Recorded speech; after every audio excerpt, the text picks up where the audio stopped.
This is a journey into sound. A journey which along the way will bring to you new color, new dimension, new values, and a new experience. Welcome to the Ghee Spot Podcast.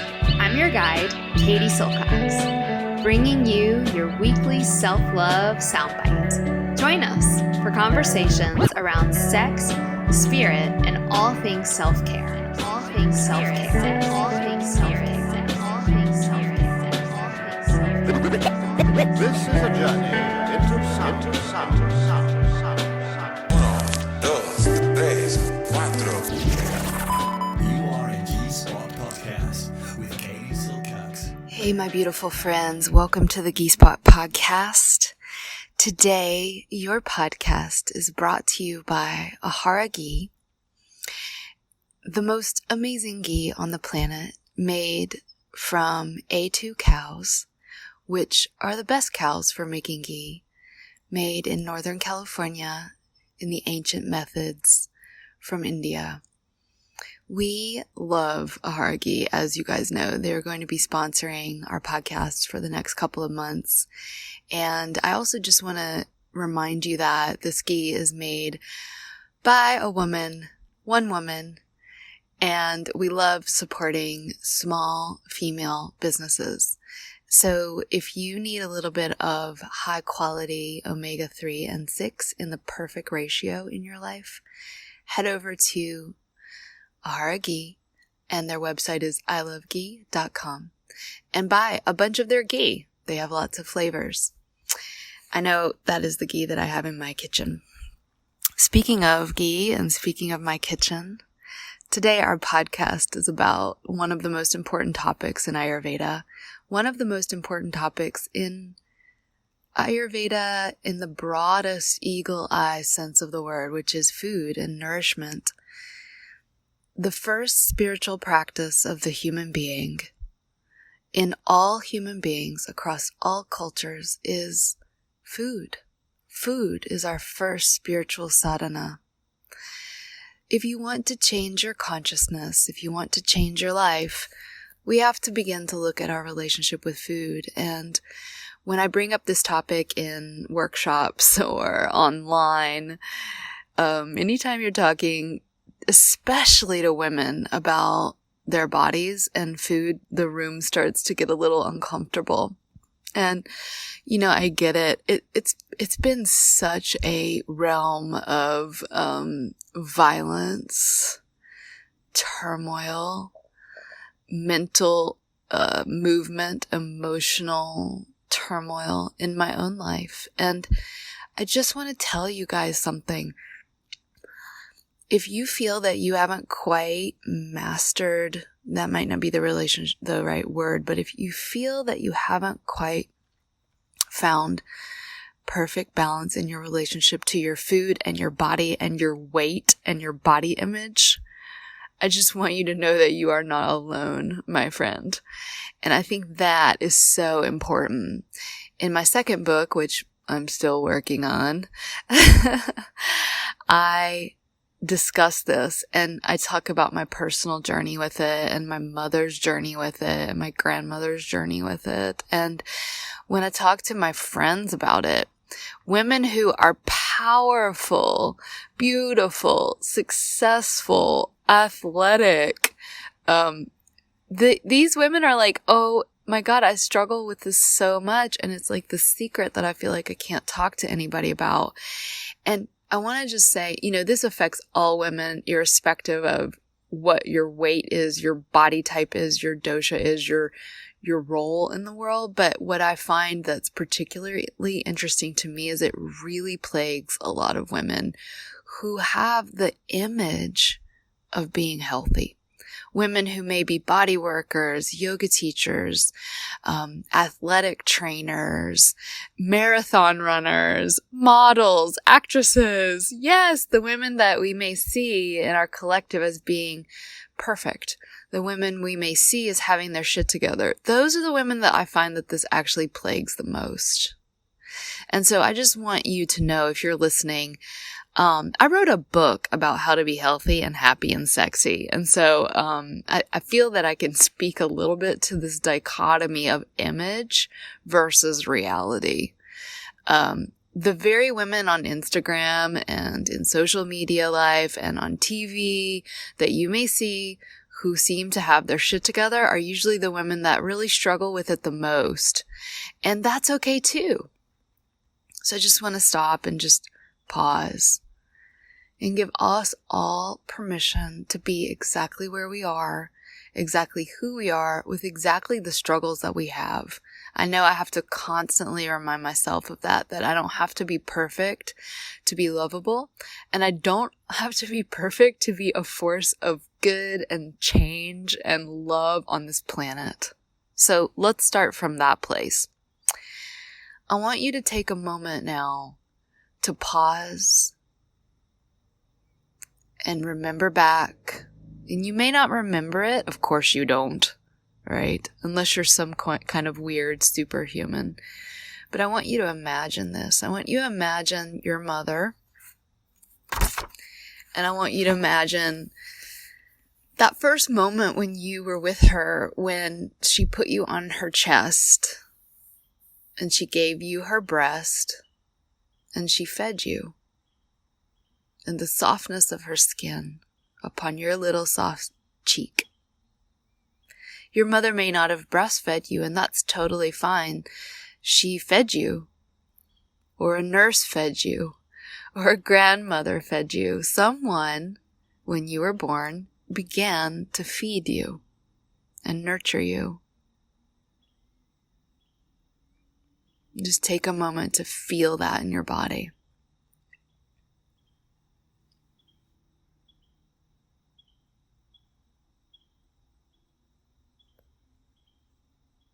And sense that warmth and sweetness and kindness and that unconditional giving.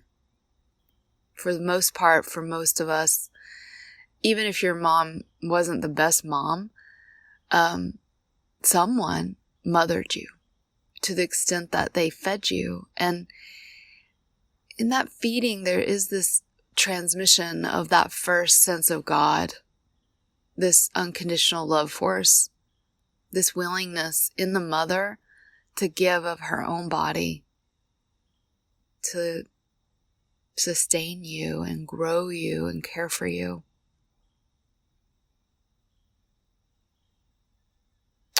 The first spiritual sadhana, the first spiritual practice is our relationship with food, because our first God, our first guru is our mother. And I know for me, my mom got it right a lot of the time, but she didn't get it right a lot of the time. Not because she didn't want to, but because she wasn't mothered in the perfect way.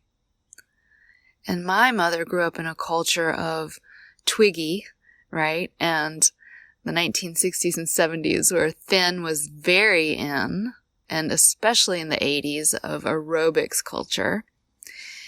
And my grandmother grew up in a culture also where in the 1950s, you can watch this show, The Marvelous Miss Maisel, and you can see there was an obsession with the female figure reducing itself during this time. It really came to a head in the 1960s and 70s, and in the 1980s, thank goodness, we began to get a little bit of the culture of fitness and strength, which was wonderful, but it still kind of perpetuated itself in the 1990s, where we got, Kate Moss and the sort of grunge culture where we wanted to look collectively emaciated as women. And I think we're moving into this next phase, which is so wonderful, where, like it or not, people like Jennifer Lopez and Kim Kardashian and our goddess Beyonce, these are beautiful, strong, curvy women. And I think we're continually oscillating between this reality and this desire to disappear. Hi there, this is Amaury, Program Manager at Shakti School, with a quick update. If you know you're ready to go deep and spend a year learning with us, the next session of Ayurveda School starts in January, and the deadline for registration is December 31st. Getting back into the swing of learning can be a big commitment, but it's also the best catalyst for change and evolution. If Katie and I could have every woman do at least level 1 of Ayurveda School, we would. It's a year-long program that will both nurture and challenge you in the best way. It's everything we should have learned as beings with bodies and psyches that we were never taught in school. If you want to have a chat with me about whether this program is right for you, you can put a free call directly on my calendar at calendly.com/Shakti School /free coaching call. That's CALENDLY.com/Shakti School /free coaching call. And will also put that link in the show notes. Have a beautiful day, sisters. Now back to the episode. And so I know for me, my goal is to feed myself, to fuel myself for strength and longevity and radiance. And that means that every day I need to get a little bit of protein, a little bit of carbohydrates, a little bit of fats, and I need to get a lot of fruits and vegetables. It's just that simple. I also know for me that I need to eat in moderation. And in our world, we live in a world that can constantly overfeed us. And so we have to kind of walk that walk and dance that dance, as I said in last week's 2 weeks ago podcast on intermittent fasting, that a part of the love is to give our body a break. But a big part of the love that we're talking about today is to give our body fuel, to make sure that our body never feels deprived, but to also make sure that our body isn't overtaxed by what we're putting on it and saying, I can't, uncle, I've had enough, right? Our poor little stomach, which, by the way, your stomach is about the size of your closed fist. So when you fuel your body with a lot more than the size of your closed fist, which in Ayurveda, we hold our hand out, we hold our two hands out, and we make a little bowl with our hand. And that is called 2 Anjalis. And that is about how much your stomach can digest. Isn't that beautiful that you don't need anybody's help? You don't need anybody's permission. You can just put your hands out in the form of a bowl. And that's how much your body wants in every meal.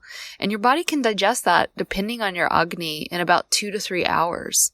So guess what, guys? During the day, you get to have, a good amount of fun with food.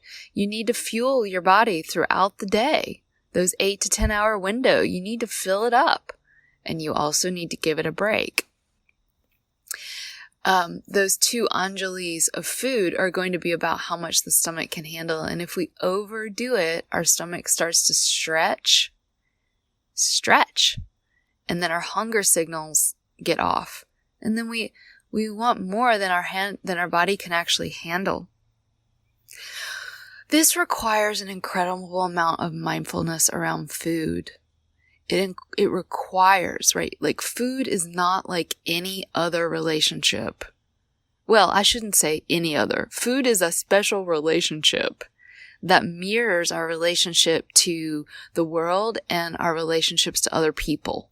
We can't survive without the world around us. We can't survive without our relationships to other people.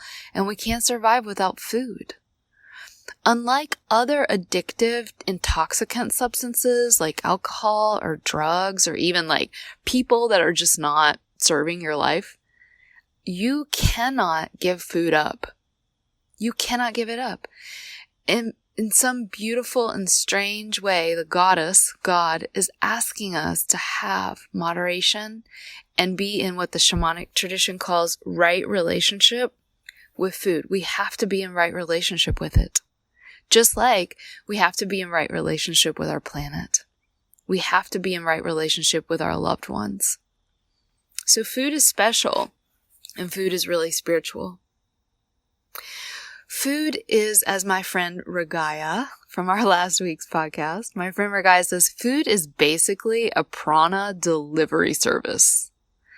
Food is the way that we get the energy of other things inside of us so as to become us, so as we can perform and conduct and enjoy our dharma on this planet. So one of the best ways that we can work with spirituality is to work with our relationship to eating. And I know that for me, this is my greatest spiritual discipline. To not only eat mindfully, but to eat slowly, to take a moment to bless the food before we dive in, to take 2, 3, 5, 6, however many you need breaths, mindful breaths before we dive in, to calm the body, to begin to bring it into the parasympathetic nervous system will help us digest our food and our life. Eating our food without distractions is very helpful. Eating our food with people that we love. Making an altar out of our kitchen by not only eating our food with mindfulness, but cooking our food with mindfulness. Could it be enjoyable to actually be present to the washing of the vegetables, the peeling of the carrots, the chopping of the zucchini, the boiling of the water as we add the pasta? Could it be an act of tantric enjoyment and pleasure to notice when you're in your kitchen what you enjoy doing? What is pleasurable about being in this moment of cooking? What is pleasurable about planning? And so I want to say also that planning meals is so important. Waiting until that moment when you're starving and you're going to eat anything is not going to serve you. And so I know for me, I need to wake up in the morning and I need to plan. I need to prepare. So a lot of times I'll wash rice and I'll throw the rice in the rice cooker. So I know that I have that for that lunch and even in the evening. I like to chop my vegetables in the morning. I like to get things going. I like to plan. I like to maybe throw some chicken in the slow cooker and let that baby cook for 4 hours. I'm planning that in the morning. In other words, I'm making the morning time a priority for the meal time throughout the day. Some of you like to do more of your cooking in the afternoon or at night, and that's totally fine. But it's important to make food a priority and not to just roll into the day. Taking our time.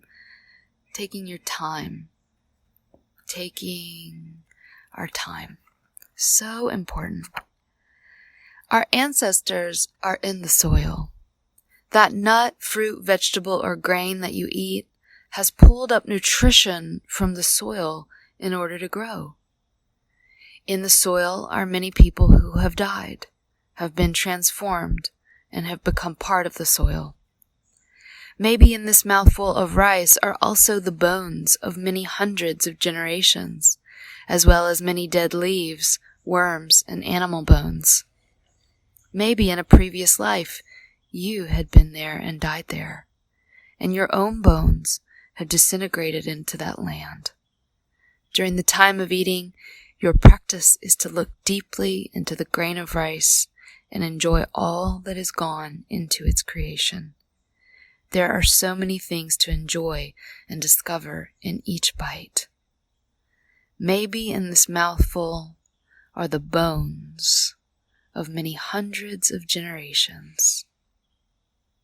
Maybe in this mouthful of rice are the bones of many hundreds of generations. And that last piece was from Thich Nhat Hanh. I will leave you with that mystical moment. Tell us about your journey with food. Join us at Facebook or Instagram. We'll put the handles in the show notes. And I hope you'll join us in the Lineage of Love, a monthly program where I give you guys a video and audio practice with me that you get to really dive into every single month. You are not alone. We are here with you. There is a tribe that wants you. So sign up for that free trial and you can join us totally free. It's only $18 a month. That's about the cost of any yoga class. And we also have the early bird. September, guys, is the last month to get y'all big fine booty into next year's year-long mentorship with me. Every single week, we hang out for 3 hours in a beautiful online classroom. You get to be with the other beautiful, incredible women, and we're on Zoom so we can see each other. It's super fun. Our numbers are increasing, you guys, and spots are filling up. Plus, it's the early bird, so you can get it cheaper. Get in this program. It is life-changing. It is how much time you actually need to begin to study this incredible, vast, ancient, and yet modern science of Ayurveda and her wild and spiritual sidekick, Tantra. So I hope you'll join me and the other incredible teachers in this program. I'm sending you a ton of love to your belly, and I hope you send me some love, you guys. Send me some love back to my belly, and we'll open up that channel from my belly to yours, full of love, full of light, and full of that nourishment from our ancestors. Have a beautiful day.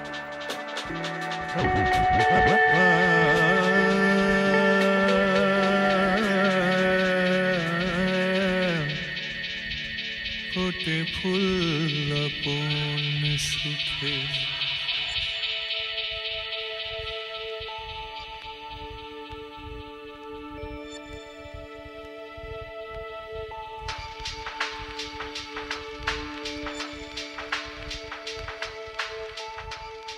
फूटे फूल